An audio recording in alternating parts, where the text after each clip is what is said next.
사무엘상 7장 12절 말씀입니다.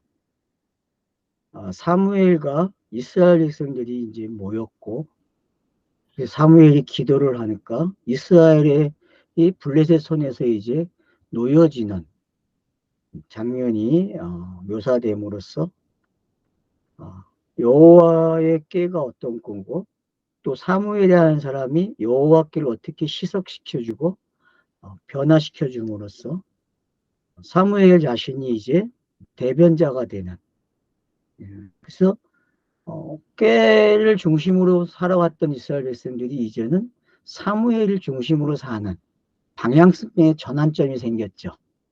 그래서 이제 꾀를 가지고 나가서 싸워 이기는 게 아니라 사무엘과 함께 있으면 이기는 전쟁이 되는 거죠. 그러니까 언약궤가 있는 거하고 사람이 있는 거의 차이점이 이제 뭐가 바뀌었는지만 아셔도 성경 읽기의 변화가 뭔지 알게 되죠. 근데 사울 왕이 사무엘이 없을 때 할 때는 항상 뭘 가지고 가요?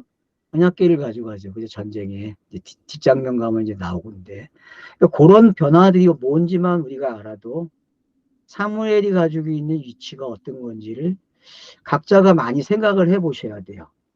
아니, 사무엘을 어디다가 놓으면 성경 읽기에 가장 좋을까? 포지션을 여러분들이 좀 잘 놓고 읽게 되면은 읽는 방식이 달라질 수 있다는 거죠. 제가 지난주에 이야기할 때고 또 지금 이야기할 때 사무엘의 포지션이 또 달라지거든요. 그걸 눈치채셨을 거예요. 그러니까 이런 경우도 있고 이런 경우도 있는 거예요. 그러니까 제가 이렇게도 해보고 이렇게도 해보는 거예요, 말을. 그러면은 여러분들이 이건 헷갈리는 데가 아니라 이렇게 포지션을 놓을 때 볼 수 있는 시각, 또 이렇게 볼 때 볼 수 있는 시각, 그러면 이걸 우리는 이제 성경의 다중 인격이라 볼 수 있어요. 성경책이 가지고 있는 다중의 표현이죠. 성경은 제가 여기서 누구나 상상할 수 있다고 얘기하잖아요. 근데 상상하는 데에는 여러분 힘이 필요해요. 힘 없이 상상을 하면 이단이 돼요. 그러니까 여러분 기초 학문을 쌓으셔야 돼요. 그래서 기초 학문이 있어야 이단이 안 됩니다. 그 말은 뭐냐 하면은 상상을 피는데 사람들이 날개를 갖다가 잘못 피는 경우가 많아요. 근데 여러분 상상 날개는 제가 제안했잖아요. 뭐 가지고 하라? 성경을 읽은 거 가지고 하라. 성경을 읽은 걸 가지고 상상을 해야 되지. 자기가 뭐 꿈꾼 이야기나 누구에게 꿈을 들은 이야기 그런 이상한 거 가지고 상상을 하면 안 되죠. 거기다 맞추지 마세요. 성경은요. 거기다 맞추면은 그건 안 되는 거죠. 제가 여러분들에게 상상의 나를 필요하는 것은 읽은 성경을 가지고 상상의 나를 필요하는 것이지 여러분의 감념의 세계를 가지고 필요한 얘기가 아닙니다. 꼭 잘 이해하셨으면 좋겠어요. 그런 부분들은. 그래서 이제 사무엘이 어떤 이치에 놓여져 있고 그 이치를 가지고 우리가 성경을 읽다 보니까 그 사무엘을 통해서 저자가 전달하고자 하는 메시지가 드러나기 시작한다는 거죠. 그 메시지가 드러난다는 이야기는 결국 크로노스 관점에서도 찾아야 되고 카이로스 관점에서도 찾아야 된다는 거예요. 이 두 가지 모습을 다 찾아야 돼. 성경 읽기는요. 그러니까 크로노스를 무시해도 안 되고 또 크로노스만 너무 강조해도 안 돼요. 혹시 또 크로노스가 뭐냐 물어보시는 분들이 있는데 크로노스는 딴 거 아니에요. 그냥 역사 책 그대로 읽는 거예요. 사무엘서는 역사잖아요. 그러니까 역사 방식으로 이야기 방식대로 그냥 이해하고 끝나는 걸 뭐라 그래요? 그냥 크로노스라 그래요. 카이로스는 뭐냐? 크로노스를 가지고 기록한 이 성경이 속뜻이 있다는 거예요. 진리의 내용이. 그 진리의 내용까지 가는 걸 카이로스를 성경 읽기라 저는 그렇게 말씀을 드리는 겁니다. 그래서 제가 크로노스라고 이야기할 때와 카이로스로 이야기할 때가 이 두 가지 방법이 있는데 이거는 일반 교회들이 크로노스 방법은 해오는 방법들이 근데 이것도 약했어요. 교회는 이 방법도. 저자가 말하는 데다 초점을 맞추지 않고 그냥 영웅으로 만들어주죠. 자기가 읽는 사람들이. 그쵸? 그 사건을 뛰어난 사건으로 만들어버리고 훌륭한 사건이 되고 그러면서 거기서 본받으려고 하는 게 역사적 관점에서 찾아내는 이야기였단 말이에요. 그거는 크로노스에서 카이로스로 가는 이야기는요, 그렇지 않아요. 크로노스를 제대로 읽어내요. 저자가 무엇을 이야기하려고 하는지를 정말 여러 가지 방법을 통해서 찾아내야 돼요. 그리고 이 저자가 지금 점치법을 통해서 뭔가 내용을 확대시켜주고 있고 그 메시지를 이 7장 안에서 완성하고 있네. 이제 그런 걸 볼 수 있게 되면은 그것이 이제 공관복음서의 기록법과 같다는 거예요. 공관복음서도 어떻게 기록했어요? 하나 딱 말을 던져놓고 그 말을 풀어나가는 식으로 해줬단 말이에요. 그래서 그걸 해석해주는 방법까지 가졌단 말이에요. 그런 기법들이 뭔지. 그래서 예를 들면은 7장 1절로 2절은 어떤 이야기예요? 이스라엘 백성들이 여호와를 사모하게 됐다. 그 깨로 인하여서 깨가 돌아오게 되고 그 집에 머물게 됨으로써 어떤 일이 일어났는지, 그 아비나답의 집에서 거하는 이 깨가 얼마나 번성하게 했는지 그 집을, 그런 걸 이해하게 되고, 그럼 이제 그 이야기를 3절과 4절로 넘어 어떻게 이야기합니까? 이제 이런 평화의 시대를 맛본 것은 바로 그 아비나답이라는 것에 거기에는 뭐가 어떤 것이 있었다는 걸 이제 3절과 4절에서 설명하는 거죠. 뭐가? 이방신과 아스타롯이 제하여진 걸 그렇게 표현했구나라는 걸 알게 되죠. 그렇게 이제 확대가 되고, 그래서 이제 여호와만 섬기겠다고 하는 그런 메시지가 사무엘을 통해서 전달이 되는 거죠. 그래서 사무엘 자신이 이제 뭐가 되고 있다는 거예요? 차지한 것이 포지션이 이제 그 언약궤와 같은 위치에 있고 언약궤를 뛰어넘은 사람이 됐네라는 걸 알 수 있죠. 그래서 이제 여호와만 섬기는 게 어떤 건지. 그럼 언약궤의 내용은 어떤 내용이에요? 여호와만 섬기라고 가르쳐주는 내용이었죠. 그죠? 여러분, 언약궤를 만든 이야기는 누구를 가르쳐주는 이야기예요? 그 신을 설명하는 장치잖아요. 그 신. 그 언약궤 안에는 세 가지 사건이 들어가 있죠. 그죠? 세 가지의 내용물이. 자, 첫째가 뭐죠? 만나, 만나. 그다음 상면 질팡이, 쌍난지팡이, 십계명, 돌비. 그죠? 네. 요 세 가지 내용이 들어갔어요. 이 세 가지 내용이 들어가고 그 위에 뭐가 있어요? 덮개가 있죠. 그 덮개를 뭐라 그래요? 속죄서 그러죠. 속죄서. 그래서 요 세 가지 내용은 어떤 내용이었어요? 역사에서 읽어보니까 다 저주와 관계됐어요. 실패해가지고 저주받는 사건들이 됐거든요. 근데 이 하나님의 징계를 하나님의 하를 누구로 트이는 방법이 뭐예요? 언약궤죠. 언약궤에다가 속죄 제물에 피를 올리게 되면은 쏟아 부으면은 하나님의 죄가 누그러지는 거죠. 하나님의 하가. 그죠? 그죠? 하나님의 공의가 완성이 되고 속죄로서 표현되는 내용이 거기에 담겨져 있는 거죠. 그래서 그런 것이 이제 언약궤의 내용이었고, 언약궤를 가지고 다니게 되면 그래서 그들의 중심이 뭐예요? 여호와만 섬기겠다, 그런 뜻이죠. 여호와만 섬기겠다. 근데 그들은 여호와를 섬기는 게 아니라 뭘 섬겼어요? 그 신과 함께 언약궤도 신이 돼버리고 아스타롯과 이방 신들을 섬기는 자들이 되어버린 거죠. 그걸 이제 수정해주고 있는 거죠. 왜? 바로 사무엘이라는 사람은 그거를 수정할 수 있는 사람이에요. 그렇게 저자가 사용을 하고 있어요. 역사적 인물로.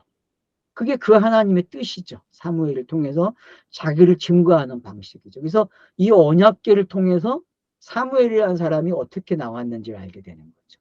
그래서 사무엘이라는 사람 안에는 도대체 무슨 내용이 있는지를 우리가 찾아야 돼. 그렇기 때문에. 그 저와 여러분은 사무엘이라는 사람을 통해서 진리가 어떻게 드러나야 되는지를 연구해야 된다는 거죠. 저와 여러분은. 그 방향성을 찾아내는 게 앞으로의 성경 읽기를 여러분이 잘할 수 있는 방법이죠. 그러니까 이런 질문들만 가질 줄 알아도 성경 읽기는 잘하게 돼 있다는 거죠. 근데 질문을 안 가지고 성경을 읽으니까 어때요? 성경 읽기가 그냥 막연히 읽게 되는 거죠. 그냥 역사를 읽게 되고 그냥 인물로 쳐지게 되고 이렇구나. 목사님 설교한 게 맞네. 그 정도로 끝난다는 거죠. 그러나 질문을 던지게 되면 성경 그렇게 안 읽죠.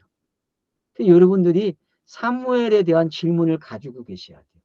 도대체 저자가 사무엘을 통해서 뭘 전달하고자 하지? 사무엘의 포지션은 뭐지? 이렇게 자꾸 질문을 던지다 보니까 내용이 확장성을 보게 되고, 그 내용을 통해서 사무엘이라는 사람이 어떤 시대를 만들어주고 있구나. 그래서 제가 뭐라 했어요? 하나님의 나라라 그랬잖아요. 하나님의 나라. 복음이 선포되는 시대가 열렸다고 그러잖아요. 그러면 블레셋의 역할은 뭡니까? 복음을 가지고 사는 성도들에게 항상 찾아오는 게 있죠. 그죠? 네? 육을 가지고 사는 사람들에게 찾아오는 거 있잖아요. 자존감을 남겨주고 된 것 같은데 안 됐다는 그 아쉬움들. 그런 것들을 제공하는 것들이 뭐예요? 어떻게 보면 블레셋이에요. 그게 이제 우리 할아버지가 이야기한 박영선 목사님 여러분 아실 거예요. 성화와 관계돼서 한국에서 가장 유명하신 분이에요. 근데 그분은 전부 그런 관점을 설명을 했어요, 여러분. 제가 요 방금 표현한 그 관점에서. 근데 저는 그게 잘못됐다고 표현하는 게 아니라 여러분들이 그 관점을 보실 줄 알아야 된다는 거예요. 최소한 교회에 다니면서 그 정도는 알고 계셔야 우리가 이야기하는 포지션으로 오기가 쉬워요. 그러니까 제가 이야기하는 게 그분의 책을 한 두세 권만 읽어보세요. 성화애로의 길이라는 책이 있어요. 여러분 그 책을 한번 읽어보세요. 그러면은 제가 읽은 책이라 소개하는 거예요. 그분 책이 되게 많습니다. 박영선 목사님께. 그러니까 그 많은 책들 중에서 그냥 성화애로의 길을 한번 읽어보세요. 그러면은 그분이 역사서를 가지고 어떻게 성도가 살아가는 그 변화되는 생활. 여러분 신약에서 성화는 뭡니까? 점진적으로 죽을 때 끝난다 그러잖아요. 이신칭의가 되고 나서 그 이신칭이 된 사람이 변화되는 걸 성화라 그러잖아요. 그죠? 네? 이 변화되는 걸 뭐라 그래요? 도덕적 의라고도 이야기하고, 하여튼 사람들은 이걸 가지고 사기도 많이 쳤고 학문도 많이 나왔어요. 근데 여러분 꼭 잊지 마세요. 이 성화를 알고 계셔야 여러분이 속지 않는다. 자신에게. 그러니까 적용을 하는 건 다 뭐와 관계돼서 적용을 해요? 교회에서는 성화와 관계된 적용을 하고 있다는 걸 아셔야 돼요. 좀 더 구체화돼서 제가 설명을 해드리는 거예요. 과거에는 그냥 막연하게 전달만 했는데 이제는 여러분들이 성화의 실체를 알아야 되고 본인들이 적용하는 게 어떤 건지 알아야 돼요. 그래서 이 블레셋이라는 이치를 어떻게 넣느냐에 따라서 바로 성화로도 볼 수 있어요. 율법이 하는 일이니까. 근데 여러분 성화를 율법이 합니까? 아니잖아요. 성화는 율법이 하는 게 아니에요. 성령의 내재로 되는 거죠. 그리고 도덕과 윤리를 변화시키는 게 아니죠. 우리의 신간을 변화시키는 거죠. 그 하나님을 바로 깨닫게 하는 게 성화예요. 알았죠? 제가 교정합니다. 지금 성화를. 많은 사람들이 성화 그러면은 변화되는 거예요. 의로운 사람이. 근데 그 변화의 관점을 뭘로 봤어요? 도덕과 의, 뭐 공정, 뭐 정의 이런 단어에다가 맞춰서 성화를 생각해 왔단 말이에요. 교회는. 근데 여러분 이거 수정돼야 됩니다. 이게 아니고 제가 이야기하는 성화는 어떤 거예요? 믿음으로 의로워지고 그래서 그 의를 가지고 살아가는 사람들이 늘 바뀌어야 되는 게 있어요. 그게 뭐예요? 신간이 바뀌는 거예요. 그 하나님에 대한 신지식이 성경이 말하는 대로 교정돼 가는 걸 저는 성화라 그렇게 말하고 싶어요. 좀 이제 정리가 됐죠? 그래서 앞으로의 성화라는 말을 좀 그렇게 이해해 주시면 좋겠다 그렇게 말씀을 드립니다. 그러면 이런 것들이 여러분들이 교정이 되고 하나하나 바꿔지게 되면은 그러면 이제 우리가 정한 죄관과도 맞아요. 그렇죠? 우리가 정한 죄가 뭐였어요? 네? 비유의 상태로 남아있는 거. 그러니까 지금 역사로 성경을 읽는 상태를 뭐라 그래요? 그렇게 남겨져 있는 거를 죄라 그랬잖아요. 진리가 드러나지 않는 걸 죄라 그랬단 말이에요. 그래서 예수가 이 땅에 와야 돼. 양성을 가지고. 왜요? 바로 그 죄, 진리로 드러나지 않는 것들을 진리로 드러내야 되기 때문에 예수는 양성으로 오는 거예요. 그래서 육의 신부는 뭐예요? 바로 속죄제물과 관계된. 그래서 예수는 성육신하는 순간부터 뭐가 있어요? 우리의 죄, 깨닫지 못하는, 성경을 읽지 못하는 그 죄, 비유의 상태에 있는 거를 짊어지는 사람이 되는, 그걸 수고하고 무거운 짐 졌다라고 말씀을 드리는 겁니다. 저는 그러니까 그런 부분들을 여러분들이 이해를 해 주셔야 제 강의를 들은 데 도움이 됩니다. 전체적으로 그런 포지션들을 여러분이 좀 이해를 해 주시면 좋겠습니다. 자, 그래서 이제 사무엘이 기도를 했다. 블레셋과의 싸움에서. 그래서 누가 등장해서 그 전쟁을 끝냅니까? 하늘에서 그 여호와가 어떻게 합니까? 우레를 내보내죠. 우레. 우레 소리 때문에 어떤 일이 일어납니까? 이들이 어지럽게 됐다. 그러니까 우왕좌왕이 된 거죠. 군대가 아니죠. 완전히 오합지졸이 된 거죠. 그죠?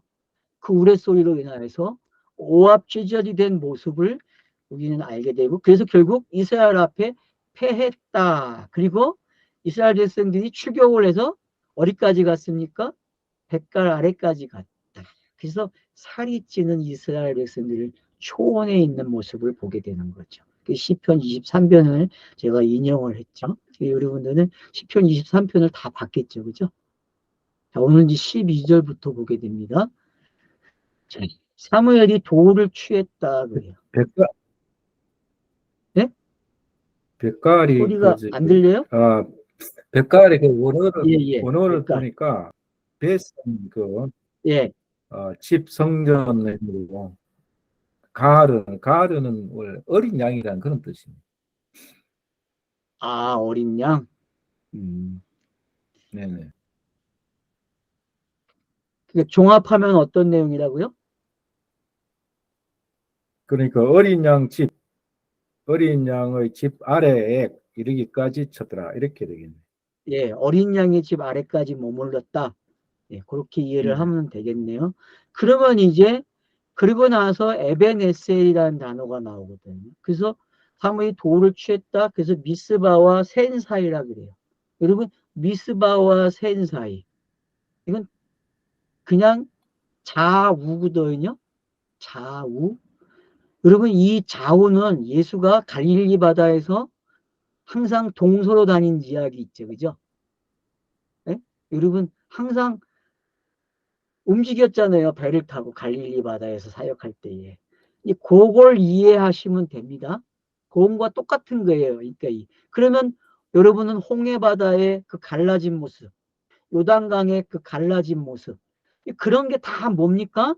바로 여기에 들어와 있다는 걸 알 수 있어요. 그래서 요 지금 미스바와 센 사이에 세웠다 그래, 돌을요. 그러니까 어떤 돌인지 알겠죠? 그러면은 여러분, 항상 구약에는 기념비를 세워요. 그죠? 여호수아도 요단강 건너고 기념비 세웠죠? 여러분, 이렇게 세웠습니다. 그러니까 그런 게 뭔지를 좀 아시면 좋겠어요. 도대체 그럼 이걸 세우는 이유가 뭘까? 성경이 이런 걸 우리에게 이렇게 세워주거든요. 이거는 모든 역사도 마찬가지잖아요. 그죠? 저기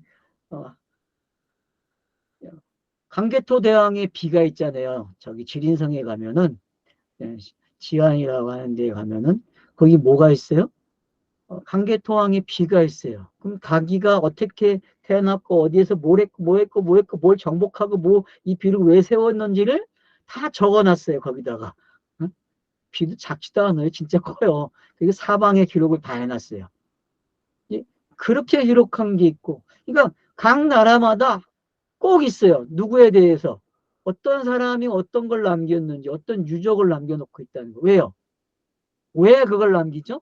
후대 사람들이 그걸 보고서 알게 하긴 거잖아요. 이런 사람이 있었다. 너희 조상들에게. 그런 장치잖아요. 그죠?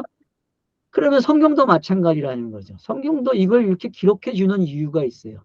그래서 여호수아서에서도 그 돌비를 세우면서 네 후손들이 물어보면 뭐라고 가르쳐 주래요? 이거 이런 상황에서 이렇게 건너왔다 라고 하는 그런 기록의 내용이 있단 말이에요. 그런 거에 바로 성경이 우리에게 주고자 하는 메시지가 담겨져 있는 거죠.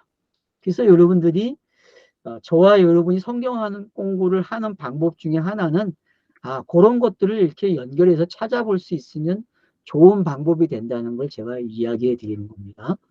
그러니까 그러면 거기서 가지고 있는 의미가 뭐냐? 이제 그 의미를 보기 위해서는 좀 더 내려오면 나오겠죠. 세웠다. 그런데 뭐라고 해놨어요? 여호와께서 여기까지 우리를 도우셨다 하고 그 이름을 에벤에셀이라 해요. 돌의 이름을 뭐라 그랬어요? 에벤에셀. 그래서 도움의 돌. 여기까지 도우셨다. 해석까지 해놨어요. 그러면 여러분 이름을 해석해놨다는 거는 중요한 사건이고 여기에는 뭔가가 담겨져 있다는 거예요. 도움의 돌.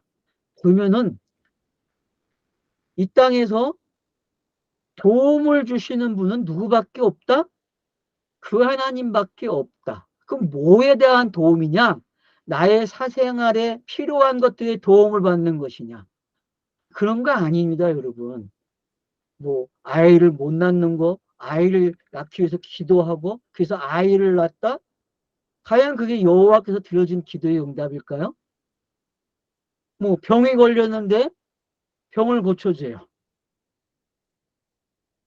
어떤 사람은 보기만 하면은 얼굴 표정만 봐도 어디가 아픈지 알아서 딱 넷박을 찝어주면 병이 나요. 그런 사람들이 우리 주변에 있어요. 그러면은 그런 신비로운 사건들이 그게 정말 여호와가 원하는 이야기냐는 거죠.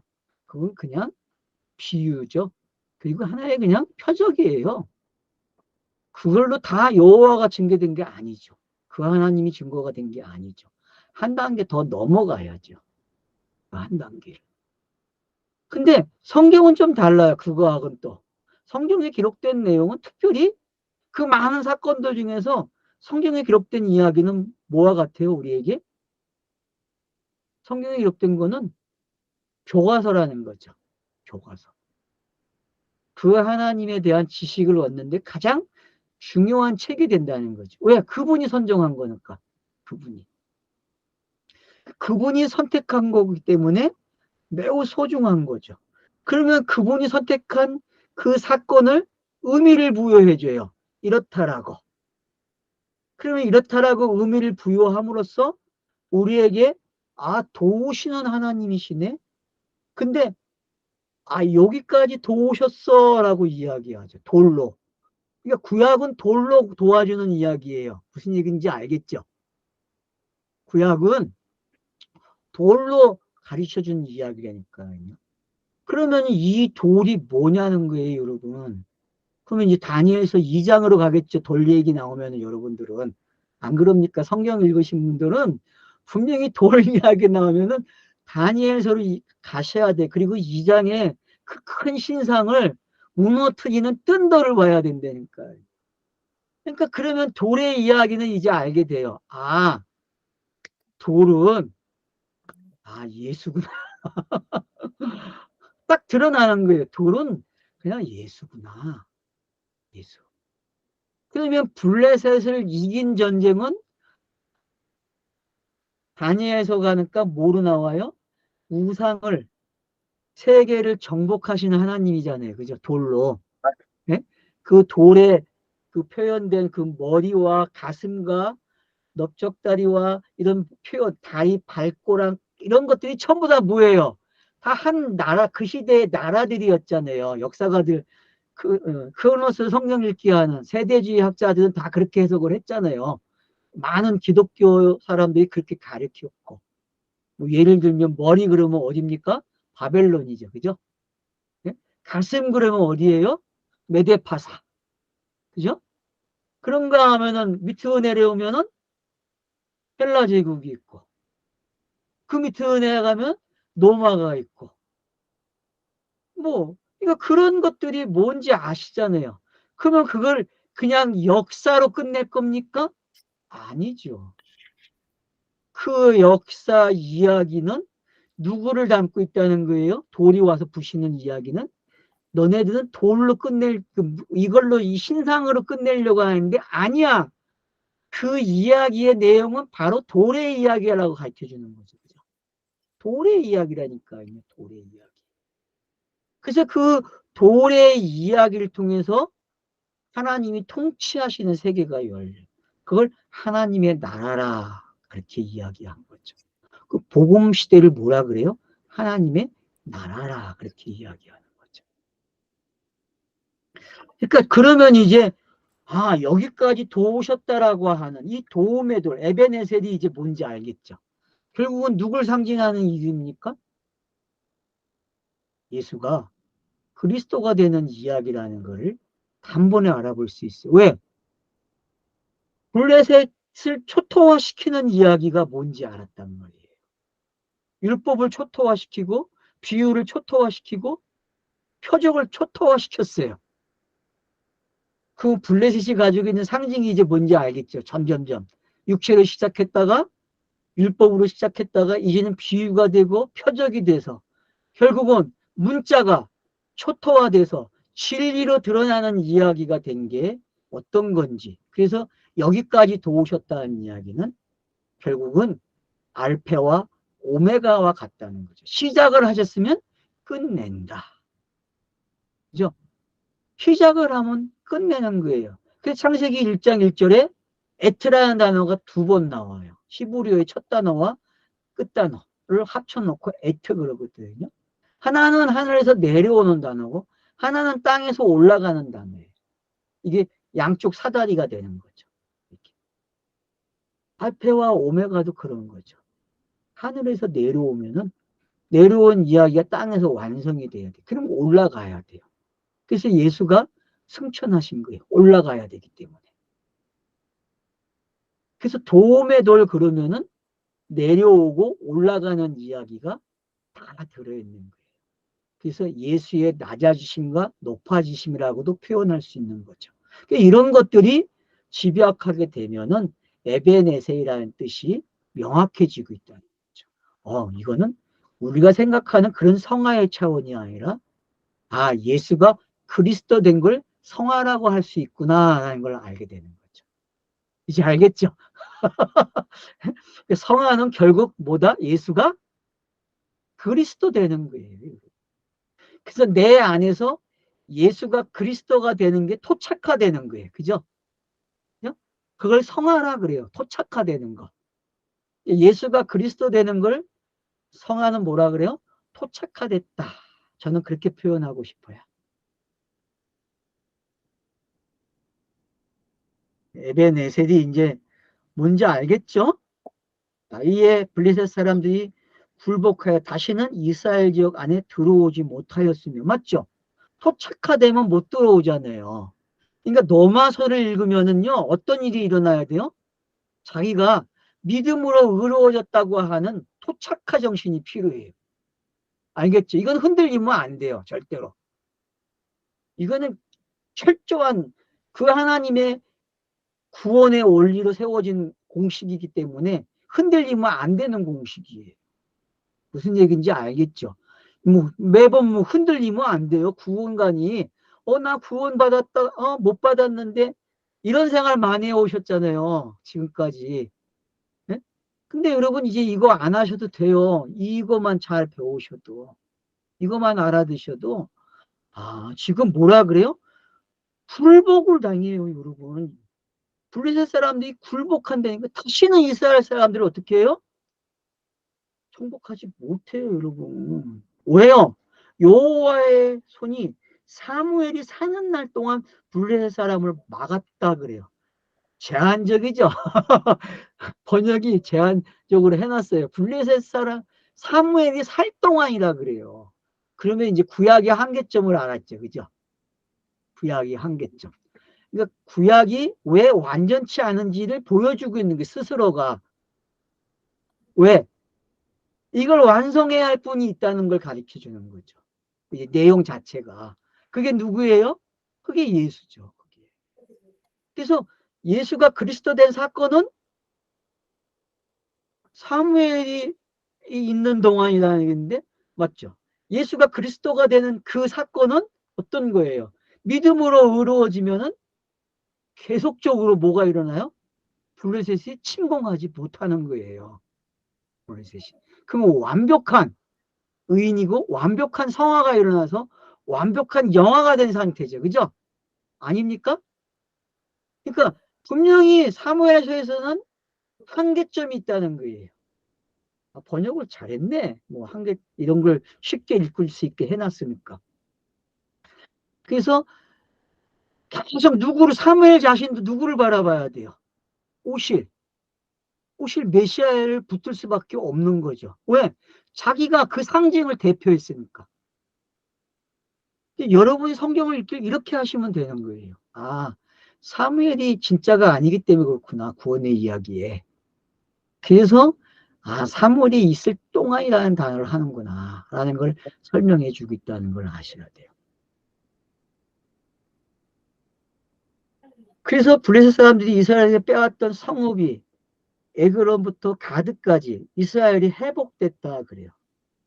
이런 것들이 다 이제 박영선 목사님 책에 보면 다 성화로 침명이 돼요. 그 자기 죄가 하나씩 점령되는 거죠. 그죠? 본인들이 지은. 그래서 우리 이게 회개하는 게 이런 것 때문에 회개하는 거 아니에요. 없어지게. 근데 뭐가 틀리는지 알겠죠? 내가 말하지 않아도 여러분 스스로가 분별하실 수 있어야 됩니다. 제가 말한 걸 가지고. 아, 그 책과 차이점이 이런 거구나. 그것도 필요해요. 그 지식도. 그러나 그 지식에 머무르면 안 돼요. 왜? 적용이 잘못되기 때문에. 요거만 여러분들이 하시면 됩니다. 자, 그래서 이제, 이스라엘에서 이제 빼앗겼던 것들을 되찾아오는 이야기가 됨으로써, 그러면 이제, 언약궤가 돌아온 이야기, 블레셋 땅을 걸쳐서 돌아온 이야기가 다시 한번 반복된 게 뭔지 알겠죠? 그죠?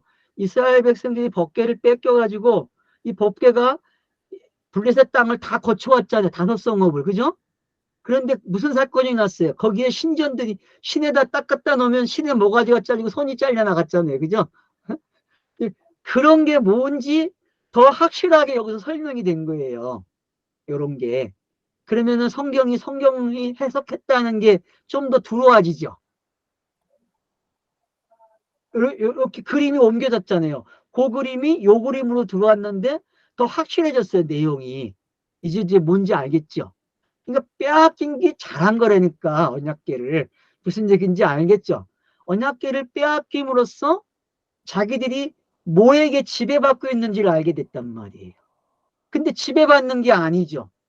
잠시 그 환경을 통해서 자기를 보게 되는 거예요. 내가 누군지 알게 되니까